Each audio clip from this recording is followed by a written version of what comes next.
Thank you, everyone. So I think very interesting topic, right? Being a banker for more than 15 years, right? I think the last year was one of the few years where we saw the amount of investment coming into India, specifically on the digital space, right? That was a very, very interesting thing to happen. Maybe Prayag, let me start with you, right? Given you guys have been on the forefront of VC investments in India, right? If you see last year, we had 44 unicorns coming into India. We saw funding in approximately every segment of the digital, right? From consumer to edtech to fintech to agri-tech, right? And there's been a sort of a large part of the growth which has happened there, right? Obviously, there's been slight slowdown which has happened this year. But where do you see as your fund, right, from a Fireside perspective, where do you guys see this moving and some of these segments where you see a lot of growth or investments coming up in the next 2 to 3 years, sort of a thing happening there? So I think obviously the last 1 year, like last couple of years since COVID, there was a significant uptick in several segments we saw led by COVID, right? Spoke about edtech and several other spaces. Even within the consumer brand space, we saw a lot of activity happening, especially in the immunity space, right? Because there was a scare and there was a huge bump up across brands in the immunity portfolios. What we could see an uptick which happened. But I think, more at a macro level, I think one of the big trends, I think, which we noticed emerging is towards health and wellness. I think, people became a lot more conscious. They wanted to live better, eat better, live healthier. And, this, there's no specific category, but across categories, we started seeing that happening. Like when we talk about, let's say, F&B, we could see people were trying to consume better for you brands, good for you product. There was of course, an uptick in Nutra. Then even within personal care segment, we saw a significant uptick in segments like clean beauty, natural beauty. People became a lot more cognizant of not only ingestible product, but also application-oriented products. And this again, the same trend, extended into other segments like, like let's say in the non-FMCG piece, in fitness and all, where there was a clear trend towards, trying to live a fitter life. I think that uh, intuitive, I think that behavior change, I think COVID really created that. Of course, like I said, there were some segments with a significant uptake like immunity and all, but most of those segments have also settled at a much higher base than pre-COVID levels. So as a fund, at least, this entire awareness which has got created around the health and wellness is a theme we will look to play out across different segments, whether it is FMCG or non-FMCG or even other categories. Like as a fund, in the third fund, we have taken a conscious call that even beyond consumer brands, we're looking at consumer health, because clearly we see there's an awakening which has happened there and a lot more focus going forward. So we've allocated a part of that of the next fund, that one of the core focus areas for us also will be consumer health, because that's a segment we see a lot of activity happening, especially post. Very interesting. I think that's something, and I think the point which I picked up from your thing, it's not like a temporary. There is a behavioral change in the consumer habits which has sort of happened in the COVID, and this will continue happening sort of going forward. Maybe Ivy, coming to you, right? I think, uh, given you guys work with so many startups with a large pool of investors, right? What have you been seeing over the last, I would say, last 2 years, and then this year, how have you been seeing, and which are the segments where you're seeing your investors are sort of coming back and saying, are you guys looking at those segments from an investment perspective, and are you guys doing that part? Thanks, Vineet. I think at IPV, we've always been sector agnostic, right? We Right. are relatively earlier stage. For us, I think to also what Prayag just mentioned, it's sort of a convergence of the larger ecosystem, right? We've had, let's say, the D2C run last year. Maybe a year and a half before that was logistics, tech, etc., right? But if you really look at the play of that, you know, and we are starting to see a lot more of startups that are truly addressing the Bharat, right? So tier 2, tier 3, opening up accesses of brands, both D2C, unicorn, new age brands as well. Um, I think what's been exciting is the fact that while we talk about funded D2C brands, internet commerce, etc., we're seeing a lot more of regional brands as well playing, right? They probably sort of manufacture setup addressing maybe few districts, etc., but there's growth there as well. So if you really thread it through, it's ecosystem of the support, and therefore funding opportunities, growth opportunities there. There's the product and the services that cater to that. So it's sort of a convergence of the entire piece that we're seeing really. Very interesting. So I pick up two trends here, right? Consumer health and Bharat. I think those are the two critical trends, and we'll sort of come back and discuss those back again. Maybe Apurva from like Bloom, right? I think you guys have been again like Fireside, earlier starters started doing. I remember Bloom was one of the few investors started VC funding when there was not too much of VC funding happening at that point of time, right? Now there's so many VC funds which have come up in the last 5 years. How are you guys now sort of looking at segments, trends? What has been your sort of for the last, and I would like you to break the same way, sort of last 2 years and the next 2 years, how you guys sort of see this part? Sure. So I think Bloom has stayed away from D2C for a long while, almost 6 to 7 years. And my job here is to revive D2C and e-commerce within Bloom, which is what I've been primarily doing for a long while now. And yeah, so D2C, I would pretty much echo both Ivy and Prayag's thoughts here. I think there are so many underpenetrated markets, so many unpenetrated categories that D2C, I think the story is just beginning in a lot of ways. I can touch upon another elephant in the room, if I could call it that, which is EdTech, right? Certainly not my forte per se. There's a whole other team, Meera Sajit, Radhika Amal in our firm, which kind of looks at it. But I do have a second-hand view, if I could call it that, on how EdTech was viewed, say, during COVID and then now, right? And yeah, I think during COVID, a lot of models within the sector did get what we call now a pandemic market fit and not a product market fit. They were a lot more relevant then during those days. And come real life, once everything opened up, people started stepping out. A lot of those USPs started becoming less relevant. And hence, those ventures are sort of struggling to, grow further, raise more funding, things like that.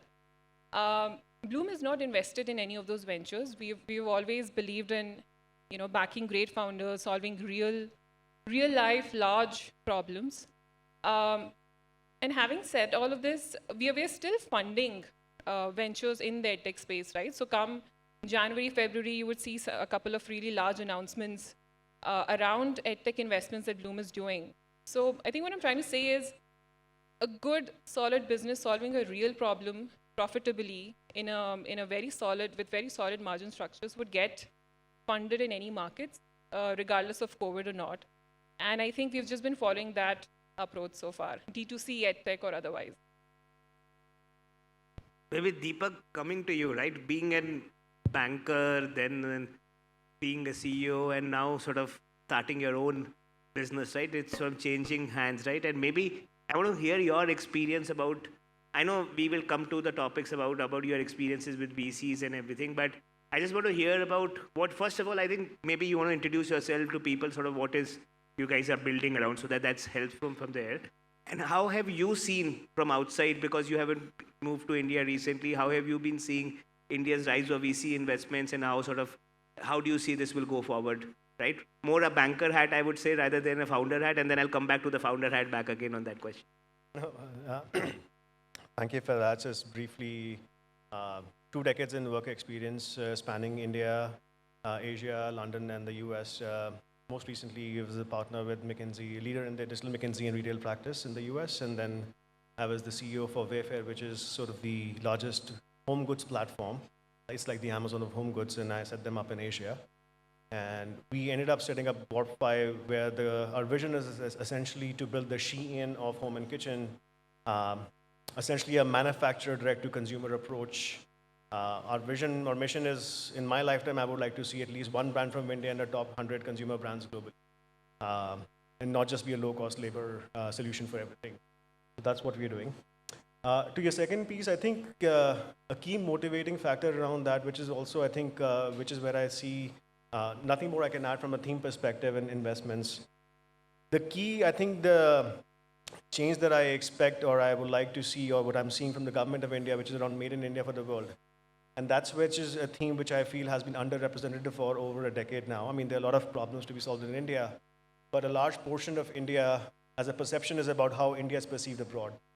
So I think there is a lot of FDI inflows, and growing the GDP of the per capita income is what is driving and fueling a lot of the growth and the unit economics that you expect from Indian startups. And that comes by, does India actually have a brand stature in the world? So we fundamentally think that there is actually an opportunity where helping Indian startups build products for the world. I think there are some notable exceptions, like Freshworks did that, Traction, which had an IPO, did that. But by and large, besides some exceptions in SaaS, it is a very underrepresented factor in the theme so far that at least I outside in view. Fair point.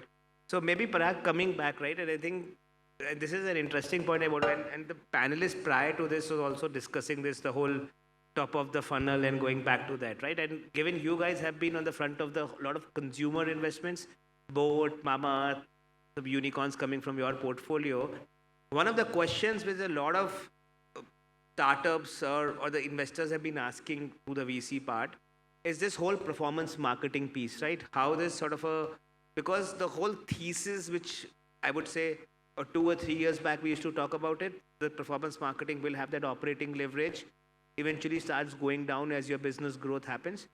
But a lot of businesses, which at least some of them I have seen, and maybe you have seen more than me, that has not happened, right? The whole performance marketing piece hasn't sort of gone down, or the operating leverage has played there. Now, what has been your, because there's another joke going on, that 75% of the VC money goes to the Facebook and Google today, right? That's also sort of in one of the quotes we keep on going around. So what has been your experience about this, and when do you think that operating leverage will actually kick in? Or whether it will kick in or not, that's the first question, right? I don't know yet, and I'm trying to understand from a VC perspective, where do you think about that? I think the way, we look at this particular piece is, the way we look to build out a lot of the brand, we have seen build out. They build the brand equity online, and then they leverage it eventually omni-channel. That channel could be anything. Performance marketing is just one piece of it, where they are trying to do performance marketing either on the website or even marketing spends on the online marketplaces to get revenues. But I think the more important thing is when you're doing it on Facebook, Instagram and all, it's about opening the top of the funnel, about communicating to the consumers what the brand stands for, communicating the ethos of the brand and the value proposition for the brand, which you can do much better directly to the consumer as against selling it through an offline network or even selling it through any of the marketplaces. So we look at it more from the perspective that, are you able to build a strong brand equity online, which once your brand equity is strong, so we have several portfolio brands which have built a very strong brand equity, and then we see that even when they dial down their performance marketing spends on the marketplaces and all, the revenue numbers still hold up because the brand equity is strong and the consumer comes back for the brand and not for the product. I think what the brand should aspire for is, when a consumer is buying a particular brand, they're buying it for that brand and not for the products, the brand, or not for that product category per se. I think that's when the real brand equity, and that's when let's say when brands go offline, when there is a pull from the consumers as against a push from the distributors or the retailers to get the product going in that channel, that's where the brand equity is strong, and that's what really moves them. And then you are in a better position to even negotiate commercials with your offline partners because the consumer is asking for your product.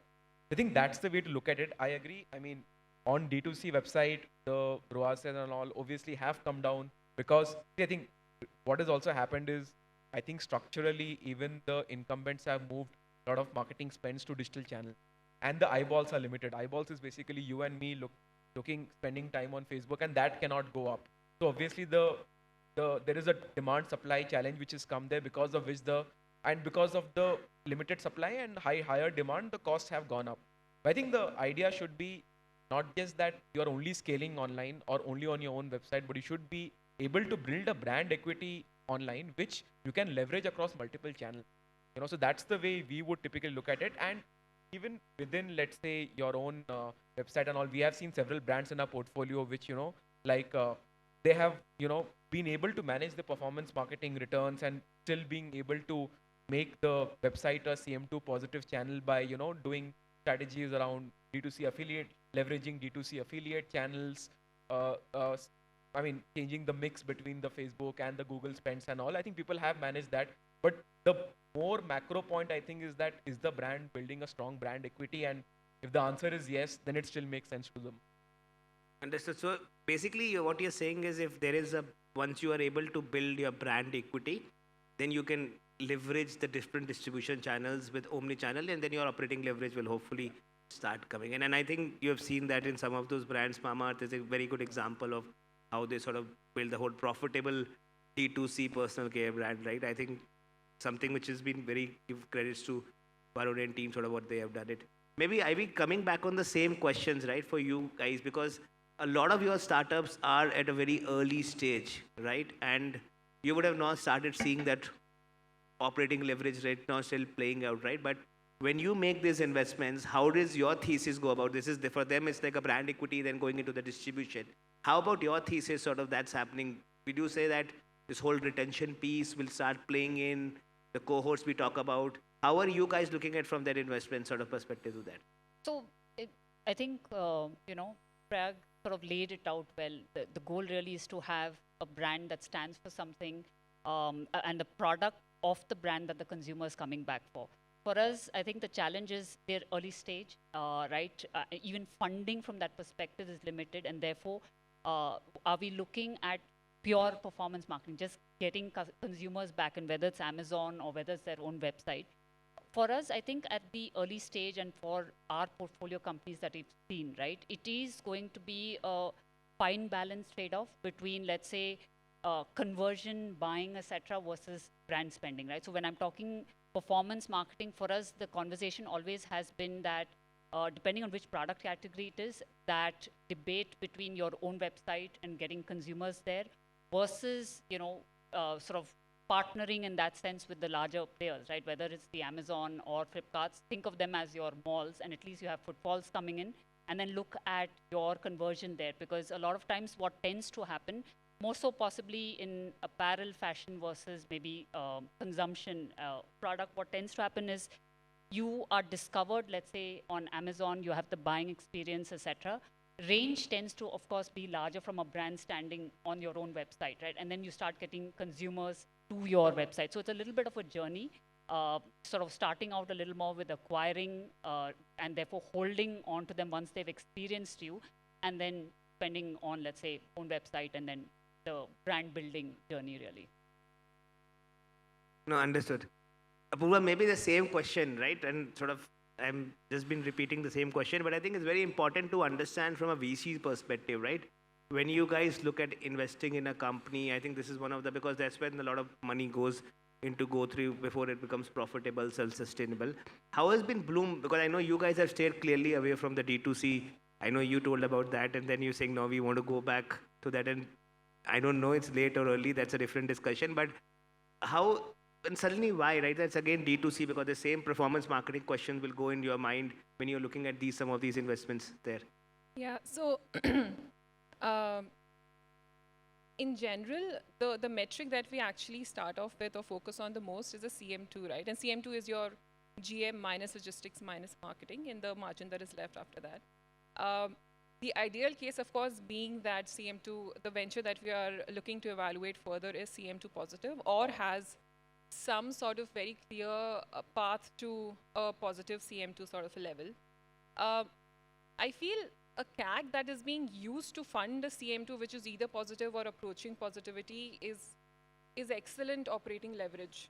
I don't think you can do anything better than that. That's absolutely fine. And which is why typically the approach that Blume takes for any venture that we're evaluating, whether it's consumer tech, whether it's consumer brand, and we have like 4 ICs lined up for all of these varieties, by the way, right now, is the margin structure, right? Because to have a healthy positive CM2, you need to have a rich GM and then or a rich gross margin, and everything follows from there. So I think overall our strategy or our evaluation approach is always to sort of start off from the margin structure and then sort of work backwards to see how it will hold or how it will sustain. And meanwhile, CAC is just seen as a lever to sort of, get there instead of being seen as a variable cost or anything of that sort. So yeah, that's a general approach that we take regardless of the revenue model. And we are a generalist firm, so we have a bunch of different revenue models that come our way. But yeah, it's that CM2 line that we are the most worried about. CAC is just a way of sort of getting there. So CM2 positive, and the second point which I picked up was the whole gross margin piece, because I think that's a very important part for CM2 to be positive. In fact, I met recently a founder which has an 18% gross margin and a 45% performance marketing cost. My first question to them was, how will you ever become a CM2 positive question? And they didn't had an answer. They said, no, we will drive repeats, eventually increase it. But I had said, how this 18 will go to 40%, and I did not understand the business. And yeah. The GM you're born with is the GM you die with. yes, so that's That is what we believe. No. So and I'm saying, Apurva, see, the thing is this: the idea which I wanted to sort of bring it out, that a lot of the founders which are sitting here, they should understand GM is very, very important, because then only you'll be able to spend that on the performance marketing and drive.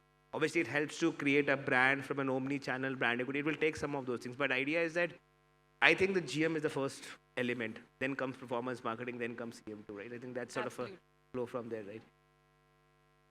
Deepak, yes, sir. You tell me, because I think you are building your business, right? And now you started thinking about this questions, right? You are trying to take Indian products, go global, builder, right? How are you thinking about these things from a performance marketing, gross margin? Are you going only in products which are very, very high gross margin, or you're saying there is a problem, there's an opportunity in the US market which we can solve, make? Is there a high gross margin? Do you select products there, or do you say, no, first let's look at the problem and then go to the gross margin and then we talk about performance? How has been your approach about this whole journey? I think it's a very complex question. I think, so I'll come back to the performance marketing just to answer your first question. So in my experience, I think pretty much every category, if gross margin being defined at an industry standard, which is revenue minus cost of goods, and cost of goods includes your shipping, FOB, exports, customs, whatever not, right? If that is the price, I mean, typically almost all categories that I've seen, whether it's home, furniture, personal care, they're all between 65 to 85% gross margin, right? Personal care like lipstick and others probably have 90% gross margins. Furniture probably has about 80% GM at that level. So typically you're basically, just differently said, your manufacturing cost to your retail prices sometimes between 5x to larger products to up to, in personal care, maybe 10x or 50x, depending upon the, right? So the gross margins are pretty high. The differentiating factor then actually becomes, if you talk about performance marketing, we view it purely as an input driver. And why that has become a question these days is because I think, again, this is outside in view, is a lot of the D2C coinage has happened in the last 3 years, which is basically a wave driven by Meta and IG. That the access was created and you could run marketing gimmicks and you could run TikTok shopping, videos go viral and sales happen. So there's a whole stream of entrepreneurs who believe they can have similar products, that if I can just burn and then spray and pray, I will somehow become a brand. But real brand equity, will it actually build, is a question that most people are actually, no one in the world probably knows. Everyone is trying to get there, and that's why brands they're not that easy to build. It takes 10 years, 15 years. I mean, if you look at India, real sustainable brands are like Haldiram, it's like Patanjali, it's like Tata's, right? And the brands that we consider right now, I mean, we'll have to see yet in the next 10 years how many of them actually sustain, deliver value, get profitable.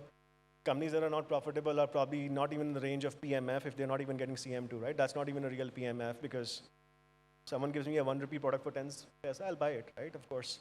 And then when you leave it, I'll buy the next one who gives me for 20 paisa, of course.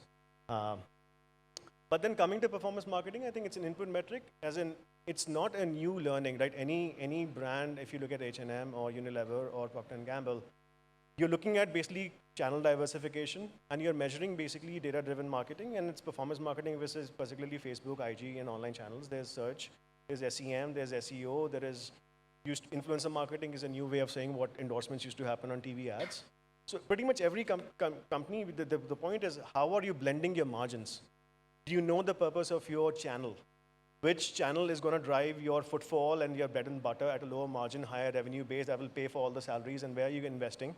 What is the right time to invest, right? So I think it's a bit of that versus a burn-driven, because fundamentally we as a philosophy have been CM2 cash flow and EBITDA positive from month 1 of our operations. So that is literally a hurdle rate that if your unit economics don't work, if you cannot lay the first brick properly, how do you build a building if you don't know how to lay one brick properly? In terms of how we select our products, it is driven by, I think, a matter of just expertise, I think, in a little bit. I've spent almost a decade in retail in the US and globally as well. A lot of it has been CPG. Wayfair was home and kitchen. And prior to my early 2000s, my experience was a lot of manufacturing in home and kitchen products in India and exporting them as well. So there's a bit of an expertise around that piece that we have resident. So we obviously had an affinity towards that. Second key factor for that was we expect a longer recession. we've been expecting a recession. I think when we started the company WARPFY, I think about a year and a half ago, we were expecting a recession at that time. So we always wanted to focus on utility-driven products, not impulse buys. It's simply an expertise we don't have. Like, I don't know the playbook of fast fashion, which is all about just more and more marketing, right? Essentially, that's a playbook we just don't know. We know utility-driven playbook, so we are following that playbook, which we are comfortable with, and a product category that we know very, very well, all the way from shipping to manufacturing to designing to selling. Interesting, interesting. Right, Prayag, coming back to, I think, leaving the performance marketing, and I think from a VC perspective, right, and I've seen your prior organization, IVCAP, which were the forefront of, again, VCs and now Fireside, right? And this is a question which a lot of startup founders ask me, right? What is a VC provides me apart from a financial capital, right? I think that's a question people want to say, what are the things you can add and how do you become, like, what is the difference between one VC to a second VC to a third VC when I have, suppose, 4 options to select? How do I decide, and where is the things where, and maybe you want to give example of how Fireside has done some of those things to some of your portfolio, but maybe, I think, one is the capital, right, which is nowadays abundance because there's so many VC funds which have come in last couple of years and sort of happening. How is the ecosystem getting developed, and what's the value add a VC can do, right? And genuinely do, right? Because the question is, a lot of VCs say we do it, but genuinely do it, that's the question which we want to understand. So, I mean, to be honest, I think this is a question we keep asking ourselves every day. And at least at Fireside, from day one, I think we've been very, our thought process has always been that we always wanted to be value-add VC and not just financial capital for the companies. And so, in fact, we've put in place a very structured engagement program with our portfolio brands across several different ecosystem initiatives. And some of it is also cloud sourced. You can see on our website, we have put up some of the playbooks on our Fireside Ignite is the outreach program, we call it. But at a fund level, for our portfolio brands, we engage at 2 levels. One is the operating level. At the operating level, what we have done is, since we invest primarily in consumer brand, which are products or service companies now, some of the key areas there are, one is the D2C website. Now, for that to scale up the D2C business, what they need support is with, let's say, when they're dealing with Facebook or Google or Instagram. So we have one person who leads that initiatives. We go to these, let's say, these media agencies and tell them, see, we have a portfolio of 30 brands.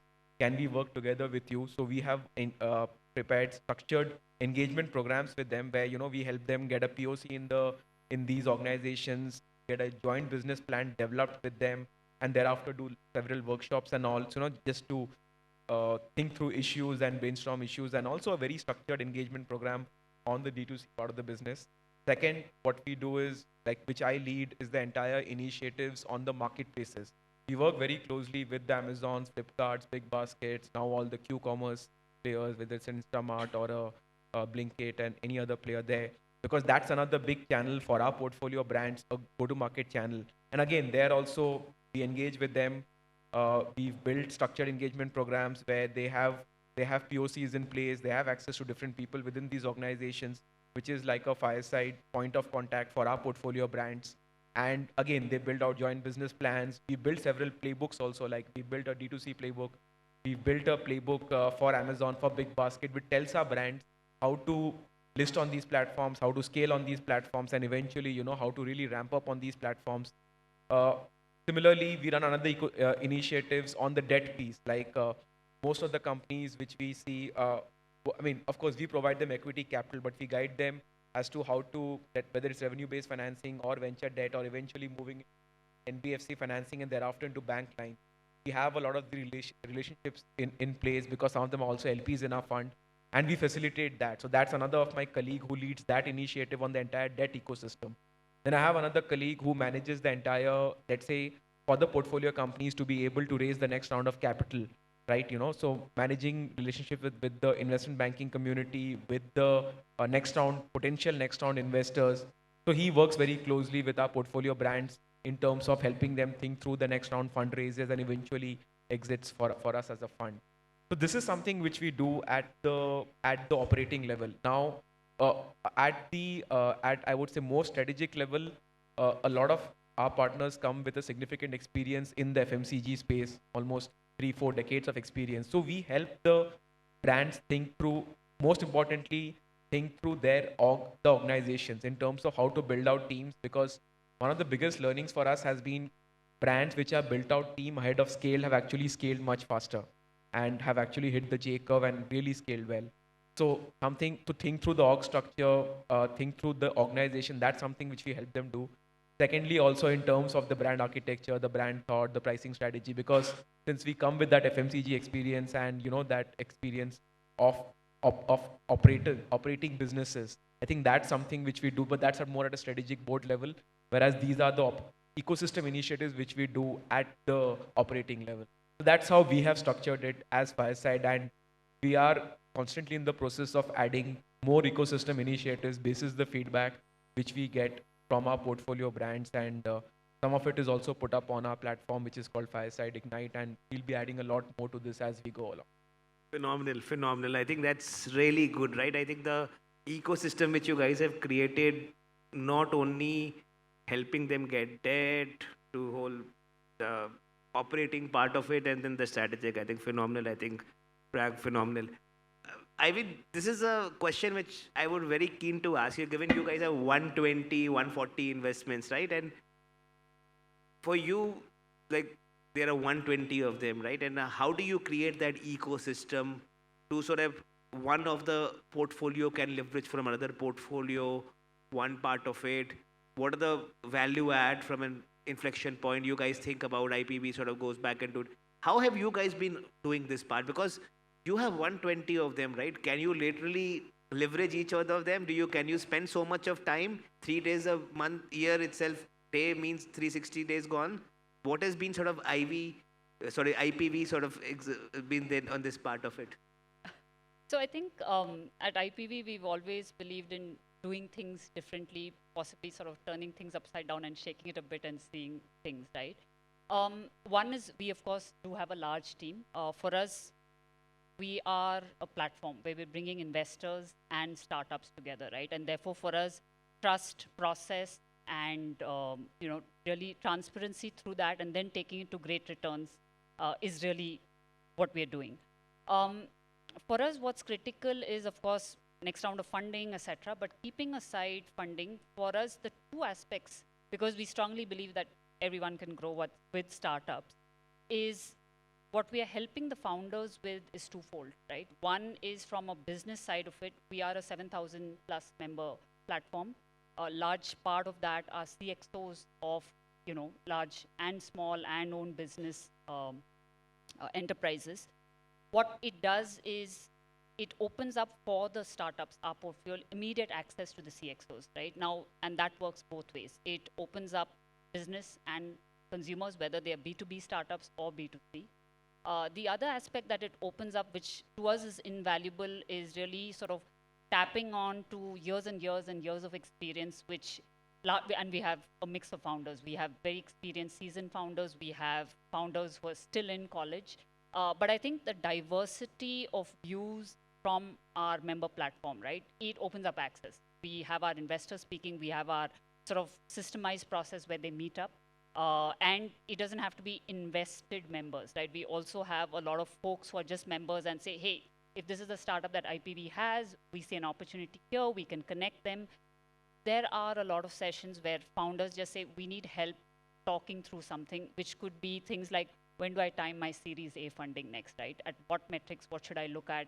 And our VC Connect, Prayag and I were talking as well, that for us, it's of course taking them on to growth and therefore to next level funding. So those kind of, I would say, the advisory piece, which we're not really going to sort of monetize or calculate, that access to that and opening of doors is really what we do.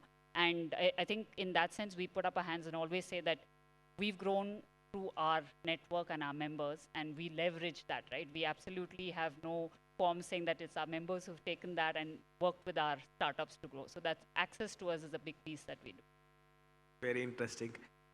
Apurva, maybe same question, right, to you also from a Blume perspective. I think you guys obviously have invested so many B2B businesses and sort of ventures. How has been, if a startup wants to come to Blume, right, why should he come to Blume, right, and not to Fireside or somebody else, right? And I'm not sort of trying to get into that discussion. But I think I'm trying to understand, again, the same question from a capital perspective. That's abundance today, and a lot of people are willing to put the capital. But from a value add perspective, where have you guys been able to see that, and how have you been able to add value to your portfolio companies from that? Sure. So we actually help our founders with hiring, with fundraising, financial, regulatory, legal work, network relations, network partnerships, all of that, right? So the core thesis that we have had for the last 10, 11 years, which has taken us a long time to develop, there were also a lot of questions in the beginning as to the viability of all of this, is that entrepreneurship is a very lonely journey, right? Regardless of the founding team size, you're out there, you're trying to build, there are a lot of hurdles, a lot of challenges. It's an emotionally, painful or rather emotionally heavy journey. It's of course one that you would need probably a lot of business recommendations in, just some sounding board to sort of sound off your thoughts and your strategies. And to that end, we have tried to build an ecosystem just within Blume that can be that extra pair of hands, be that extra pair of eyes for the founder whenever, whenever the founder needs one. Apart from, of course, all the sort of emotional and business advice support that we give anyhow, even if it's something like, just getting on a call with them at midnight to give them the horse lucky, okay, yeah, you're going to crack the next fundraise also. So to that end, we have like a whole entity called Metamorph, which helps our founders hire or find the right profession for them. We have another entity called Constellation Blue, which helps with all sorts of regulatory, financial, legal sort of work. We have a dedicated fundraising team, which helps in fundraising right from Series A all the way till private equity. We have another ecosystem team that helps you get the right partners, whether it be Meta or whatever, and find or connect with the right folks from the industry, whoever it might be, right? So this is the kind of approach that we have taken to the whole thing. It's taken us 10 years, to perfect it. And I think this DNA would be different and very unique for every VC. Every VC has a different personality, a different approach to this. But yeah, this is how we have honed our. Very nice. Deepak, given you are the other side of it, the table, right? And I'm sure you have been interacting with VC funds and you would have heard some of these stories going around that. How has been your experience with the VC funds? What do you think from an ecosystem perspective, right? Also needs to be done further being an entrepreneur now. And I think, what do you think should be the other things which needs to be built up now from a VC perspective? Obviously, as Prayag said, right, there's always constant feedback which they see, where are the areas they need to improve on, or what are the things they need to add to build the portfolio, right? I think Apurva talked about some of the programs. These guys are doing it, right? What have been your sort of experience with the VCs? And where do you think some of these things should be added further? What are the areas that you should work around to build the whole VC ecosystem, right? Because from a startup founder perspective, it's very important. It's not only the money, it's also about these value add, which is very important for you. So unfortunately, I'm probably the least qualified to speak on this because we've not raised funds from Indian VCs yet, and we are not plugged into that system that closely, right? That said, I mean, I did VC investing in the US, or not VC, but sophisticated angel or hybrid investing about a decade ago in the US. So all these programs are, I think, obviously synergistic to what I've seen in the US and other places. But from an Indian dynamic perspective, I think it's undoubtedly one of the most exciting times to be in India, right? People are claiming decade and century of India and so on and so forth. So from what I see being in India now for some time, and actually having a team in India for over almost more than a year, and many friends and colleagues are in VCs or in startups that have done well in India. The question actually comes back to a little bit about what do Indian VCs see themselves? What role do they expect to play in the coming decade and 2 decades of India shining or India growing up, right? Or India becoming the dominant second largest economy in the next 30 years. Because if you look at the last decade, almost all the transformational or the most transformational innovations have been driven mostly by government, right? I mean, whether it's UPI, ONDC, and agriculture investing is happening now because, again, the government has changed some policies, right? So a lot of and when we talk about brands, it's, again, a platform that someone else created, like Facebook or Meta or someone else did, right? So there's a big piece around, like what is the VC's role in the coming 2 decades in India? Are they going to be leading edge, taking bolder investments? Or are we waiting for, okay, there is some government, like is it more of a, is it an ecosystem of an government with VCs being the disruptive sort of think tanks, if you will? There's a collaboration on that piece. Is it just, okay, let's invest when the government has given the lead around a particular sector, if you will?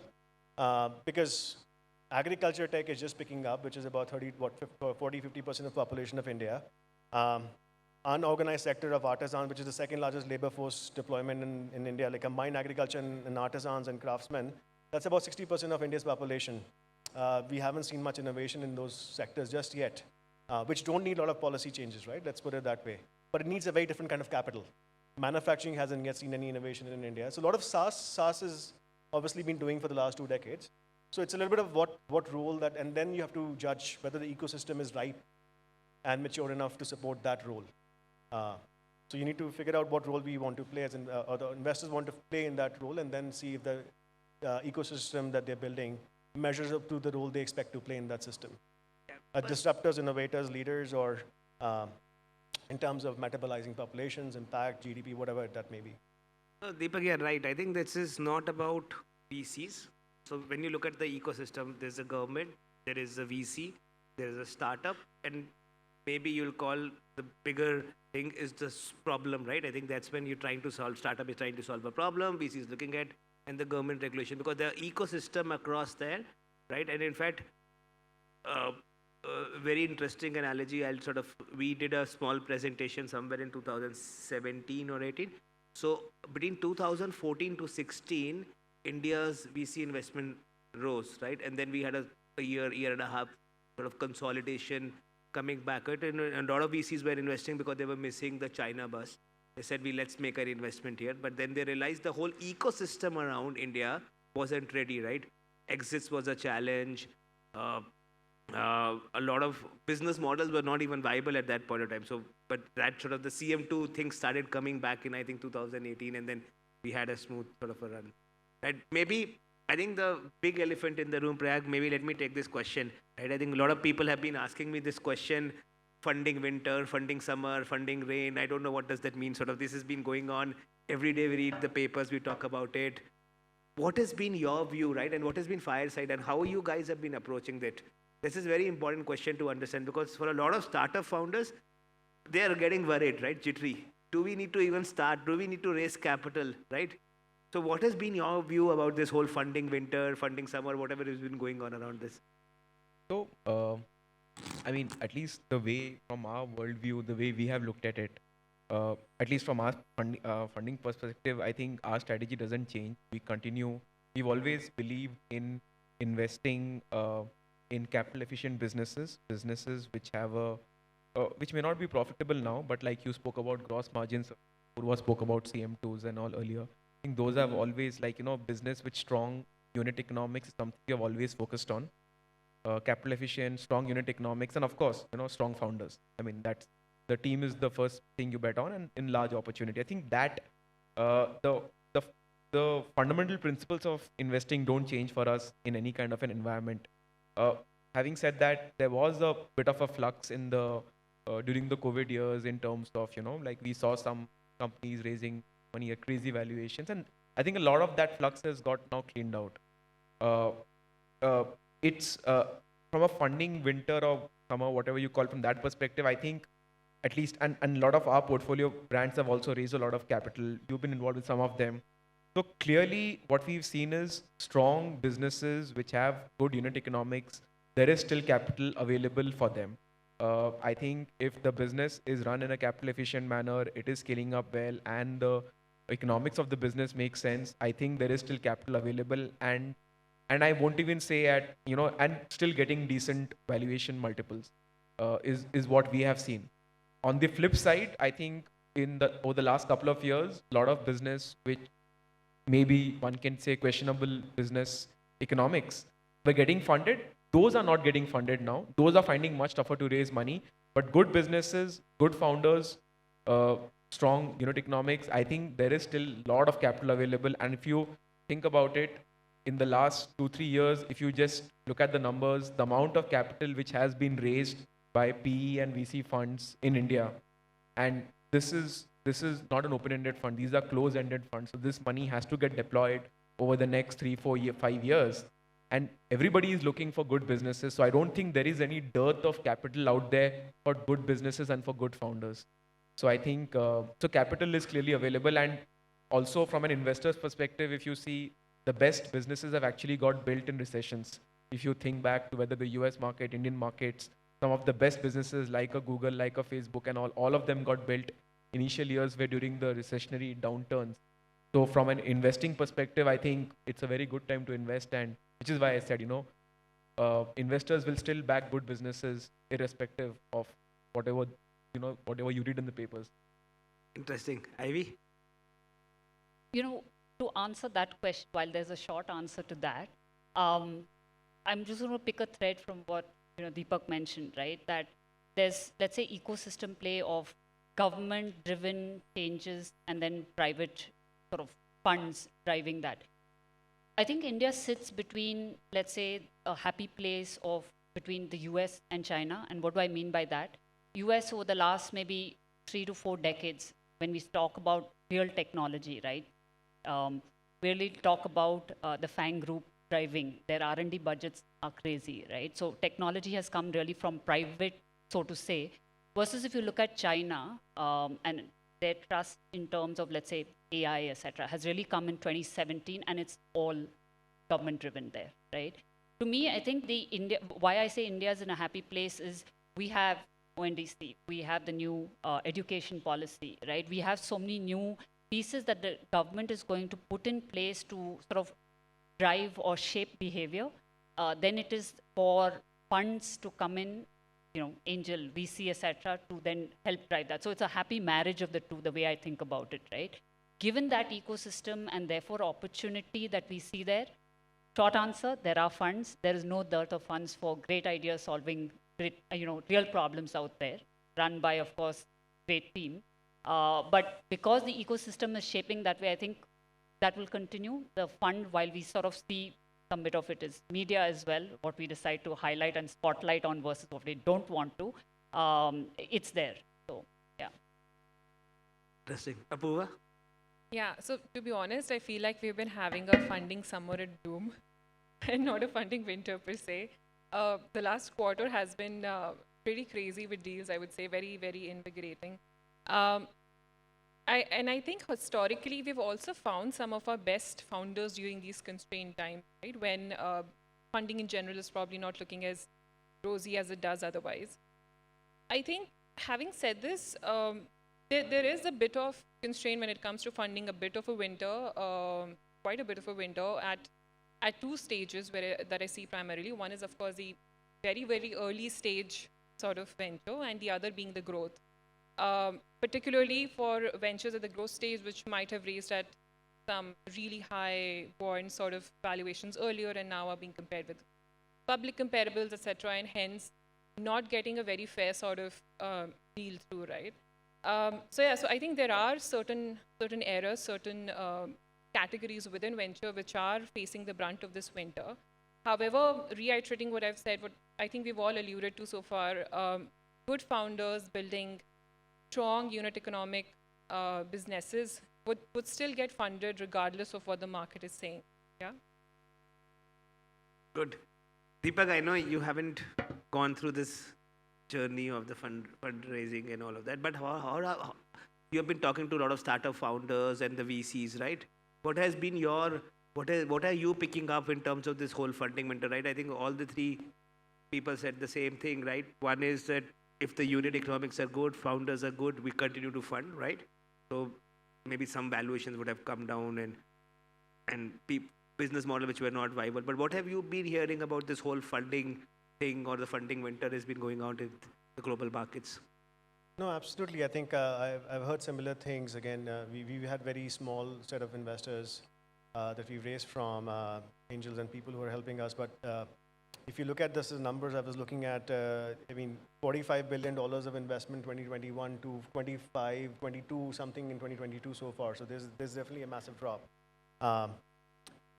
And now if I put not my startup hat around, I put my investor hat or an ex-banker or my McKinsey hat on, then I think there's a little bit of a stage-wise, I would expect a stage-wise differentiation, right? So given where we are, valuation are deflated, people are looking more on unit economics, what I would expect is seed, pre-seed, seed, Series A probably will be good vintages, right? So you're going to get much better deals. Probably those are probably going to see a better inflow of funds. Series C onward, which is the growth investing, I think that's where I think a bit of the flush out has to happen, because last 4 or 5 years as an investor, that stage is about de-risk. It's about portfolio de-risking, which was heavily being done by a lot of hedge funds coming in with big tickets, or a large number of investors putting in big tickets together so that they have enough dry powder together to go to the fight, right, essentially. Now with big hedge funds not being kind of a de-risking capability like Tiger and other soft banks taking a mellow down, it will has to be seen that what would the growth funding look like in the next couple of years, as it's quite a variance in the market, right, depending upon how much liquidity will come out of the market. There's $8 trillion of extra cash in the market, right, which is kind of has to vanish over the next 3-4 years globally. How much that impact will have in India and so on and so forth, and how much will that then impact Indian consumer spending besides the domestic economy. And so there's a lot of variables in that. So I think growth investing is where it's unclear to me how it will shake out and how long it will pick up. Again, this is pure hypothetical because I'm not an expert. I'm neither investing nor raising, right? So.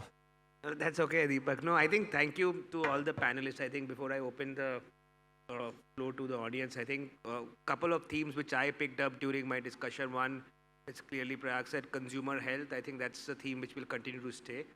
So that's something which people should look at. Bharat story, which I liked, what Ivy build up, and Apurva's point of high gross margin, profitable CM2, you are already there in terms of your performance marketing. And I think there's no funding winter, what I understand from all of my panelists. I think if you have good unit economics, business fundamentals, you will continue to get funding. There's enough dry capital on that sort of there. So maybe we can open some questions to the audience before we sort of quickly wrap it up.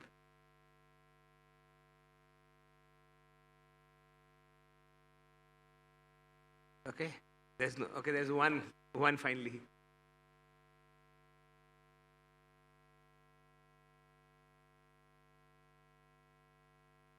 Hi, my name is Gaurav. I'm one of the founders at Taylor and Circus. So 2 questions. Sorry, maybe you have to be a little louder, please. My name is Gaurav. I'm one of the founders at Taylor and Circus. I had 2 questions. The first one was, so for consumer brands, at what size do you feel that there's a product market fit? At what size, either in terms of consumers or revenue? And the second one is, I think you had mentioned there's no funding winter and there's abundance of capital, but the valuations have actually dropped over the last 1 year. So what really are the other metrics you look at in say consumer brands, especially D2C brands, apart from say unit economics? Sure. I mean, I think at least as I can speak as Fireside, the way we look at it, of course, is like, I think the first thing we look at in terms of brand is what is the consumer insight or the consumer pain point which you are trying to solve for, and how large is that pain point, which in a way leads into the question how large is the opportunity, right? And thereafter, the next big thing we look at is the team, because I think the space and the team are the 2 big things which you try to understand when you're looking at building out a brand, because that gives us a sense in terms of potentially how large a brand could potentially get built out. Then it's an execution play beyond that. In terms of some of the other things which you would look out, I mean, this is the this thing.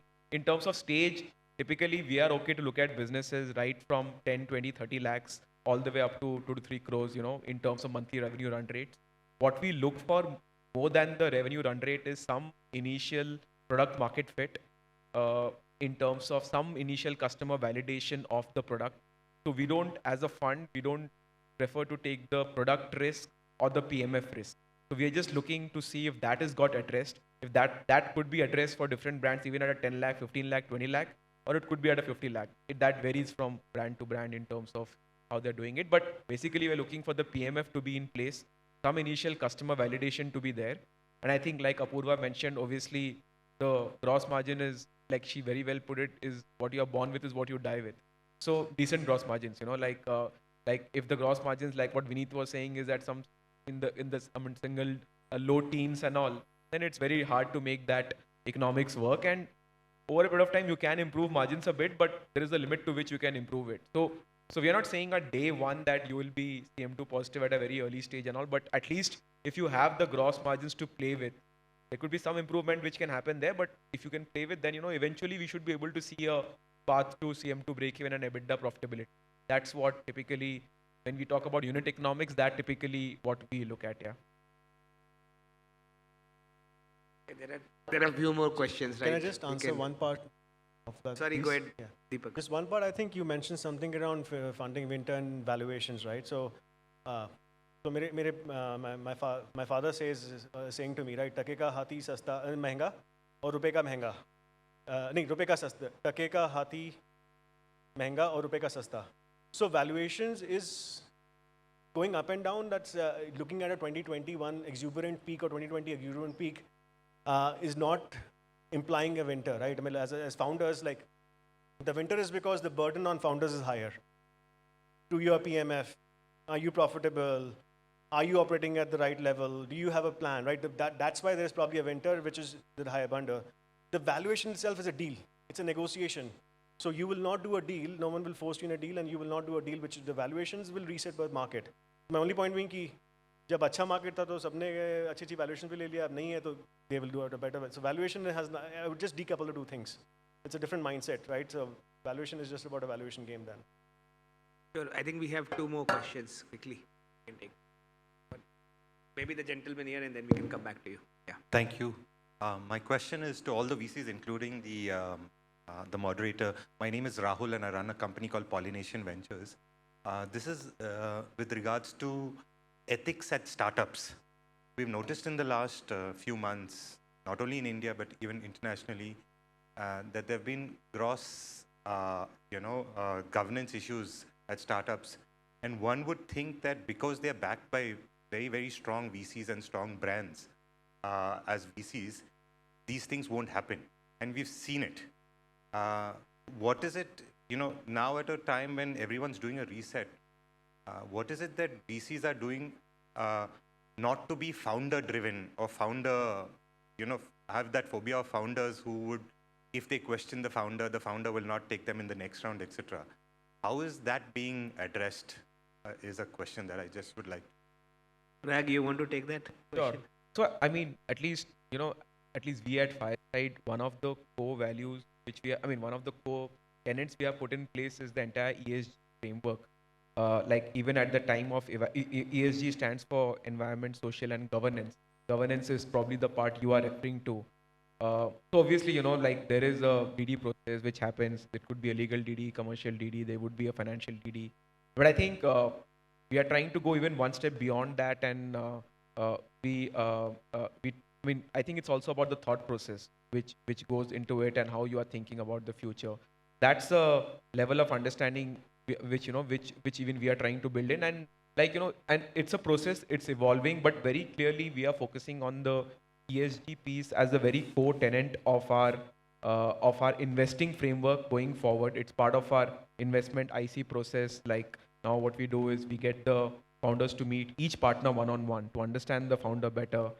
And some of these aspects are covered as part of the process. So at least structurally, and this has not happened recently, but even from the earlier fund, from the second fund, we had put this framework in place, and we have actually even signed some global charters and all to be part of this particular framework. So, and we have gotten a person aboard who runs this entire ESG program with all our portfolio brands. So from our perspective, it's a very clear initiative at our end, which we are driving across our portfolio brands. And when we are investing, we are making sure that the founder's thought process and our thought process in each of these three areas of these entire ESG framework is aligned. And if it is not aligned, then we agree to differ, and then then we move on. So I think that alignment, we are making sure that happens on day one. And that we've already started doing that from our fund 2, and we'll take it to we'll obviously, build it further as we get into our fund 3, as we start deploying that. So, Rahul, I think at IPV, for example, right, we have very, very early stage as well. A lot of times, I think I would say two thoughts to that, right? We spend time evaluating before we take the decision ahead to fund. In that evaluation process, the founder evaluation, right? They're really, let's say, their bent of mind in terms of ethics, integrity, and it's not direct questions, right? Are you ethical? Do you have integrity? It really is, let's say, through our due diligence process, how they view and how they explain their metrics, right? We've had cases where after having spent intensive weeks with them, there's a sense of it doesn't make sense and we've dropped that, right? Because for us, if at that stage it's not in place, when you do go on further, the core doesn't change, right? So we've made those decisions, and I think like Prayag said, it is day one or even day zero. Those pieces for decision making is there. Second is, as we go, some part of it versus, let's say, ethics, integrity, is, let's say, pressure in terms of how you want to account, what you want to account, etc. We, of course, are much earlier stage, but then we start laying the foundations, even in our, let's say, reviews, etc. Right? It may seem painful, may seem take time of the founder, but putting that in place, including we work with them, right? We said operationally we work with them, recommending then relevant partners, whether they are compliance consultants and or operating, etc. So, sort of getting it in much earlier as well is our attempt to ensure the framework is in place as they grow larger. Yeah, just adding one point to address the second part of the question, which was around whether the founder would choose us again or not. Were we too vocal about what our opinions were, right? I think on the values front, we are pretty much similar to what both Prayag and Ivy indicated. It's a core.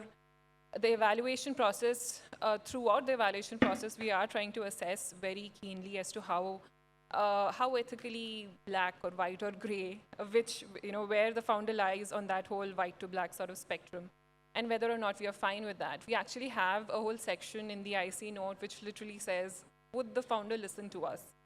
See, at the end of the day, founders do what they want. And we want to invest in founders who can, make up their mind, listen, absorb all sorts of inputs, and then go ahead with whatever strategy it is that they want to follow. But I don't think whether the founder chooses us in the next round is actually a function of how vocal we've been on certain aspects of the business, etc. While we try to, of course, always err on the right side or the ethically right side. I think it's more to do with the kind of value add that we provide, and if we are able to stay relevant with the founder as a venture grows. I think overall we've managed to stay relevant even for our growth companies which have reached like a private equity, Series D, all those stages, right? We're still relevant. The founders still call us for advice, for business advice, for fundraising, all of those things, right? It's more about what you're able to contribute to that journey that really, really makes or breaks the founder's intent to keep you on board, more than any sort of vocal issue. Sorry, we have run out of time, but my suggestion is you can take this offline, unless until we have one time for last question. No, right? You want to keep it short? Short question, right? Okay, a short one then. Okay. So my name is Pradipto. I am a co-founder at QuickShift. Now we've done a couple of rounds pre-series A, early stage. My question to you was, what do you see as the role of a investment banking company? Because I believe they form a critical part in this entire process of reaching out to VC. So how does one go about evaluating them, and who would be the right kinds? What is the process that you would suggest to a company to take on an IB, to reach out to any of you?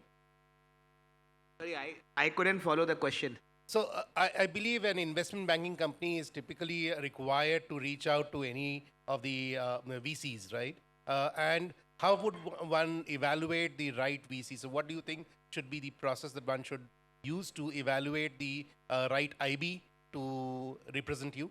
See, okay, and maybe I can answer this question because being a banker here. So quick, I think from a banker perspective, one is you need to see whether they have a relevant credentials in the sector which they're talking about.